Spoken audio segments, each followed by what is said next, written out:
पर हमने ले लिया है तेरे घर के सामने।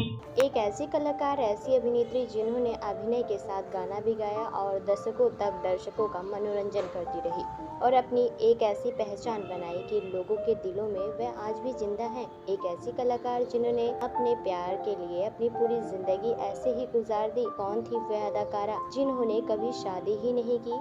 ऐसी क्या वजह थी जो अपने प्यार को नहीं पा सकी? कौन थी वह अदाकारा जिन्होंने अभिनय के साथ संगीत से भी दर्शकों को लुभाती रही? जानेंगे और भी बहुत कुछ, बस बने रहें आज की हमारे इस वीडियो के अंत में। नमस्कार दोस्तों, आप देख रहे हैं एवरग्रीन हिंदी सिनेमा। आज हम बात करेंगे सदाबहार अभिनेत्री सुरैया की। चलिए बिना देर किए हुए शुरू करते हैं हम आज की अपनी वीडियो को। सुरैया जमाल शेख, जिन्हें सुरैया के नाम से जाना जाता है, भारत की हिंदी भाषा की फिल्मों की एक लोकप्रिय अभिनेत्री और पार्श्व गायिका थी। वे 1936 से 1963 तक सक्रिय रही। वे प्रसिद्धि में मधुबाला और नरगिस के आगे निकल गई। सुरैया का जन्म 15 जून 1929 को हुआ। 1936 से 1963 तक के अपने कैरियर में सुरैया ने 67 फिल्मों में अभिनय किया, 338 गाने गाए और शुरुआती दुनिया में एक गीत से की। जब वे केवल 12 वर्ष की थी, उन्होंने अभिनय करियर की शुरुआत की फिल्म ताजमहल, जिसमें उन्होंने मुमताज महल की भूमिका निभाई। अपने सुनहरे दिनों में उन्हें मलिकाए हुस्न,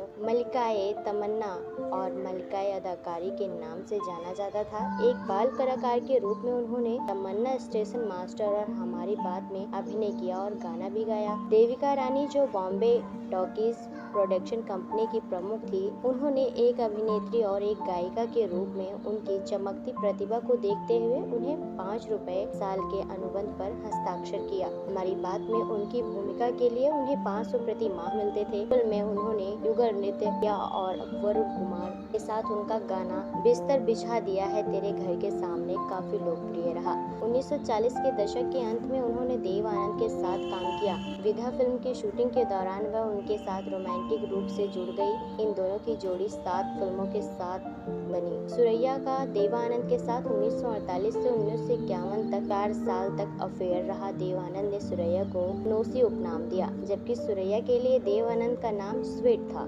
यह देव आनंद द्वारा दी गई किताब में लिखा गया था। फिल्म अफसर की शूटिंग के दौरान देव आनंद ने उन्हें फिर से औपचारिक रूप से प्रपोज किया और उन्हें 3000 रुपए की सगाई की हीरे की अंगूठी दी। जब उनकी दादी को इसके बारे में पता चला तो वह क्रोधित हो गई और अंगूठी को समुद्र में फेंक दिया। जनवरी 2004 में सुरैया की मृत्यु के बाद देव आनंद ने खुलासा किया कि सुरैया, जिन्होंने पहली बार में उनकी अंगूठी सहर्ष स्वीकार कर ली थी, सुरैया की नानी बादशाह बेगम, जो परिवार को नियंत्रित करती थी, सुरैया द्वारा देव आनंद से शादी करने के सख्त खिलाफ थी। सुरैया के माता पिता चाहते थे कि उनकी शादी देव आनंद से हो, लेकिन मधुर युगल होने के कारण दादी ने उनकी बात को अनसुना कर दिया। सुरैया और देव आनंद को उनकी दादी ने 1951 में उनकी आखिरी फिल्म के बाद एक साथ अभिनय करने से रोक दिया। इसके बाद सुरैया जीवन भर अपनी मर्जी से अविवाहित रही। सुरैया ने खुलासा किया कि उनमें अपने परिवार का विरोध करने का साहस नहीं था और देव आनंद उनसे सच्चा प्यार करते थे। देव आनंद चाहते थे कि वह साहसी बने और सिविल कोर्ट में उनसे शादी करें, लेकिन सुरैया ने मना कर दिया। देव आनंद के साथ दर्दनाक अनुभव से उन्होंने भावनात्मक रूप से आहत कर दिया। सुरैया ने भविष्य में किसी से भी शादी न करने से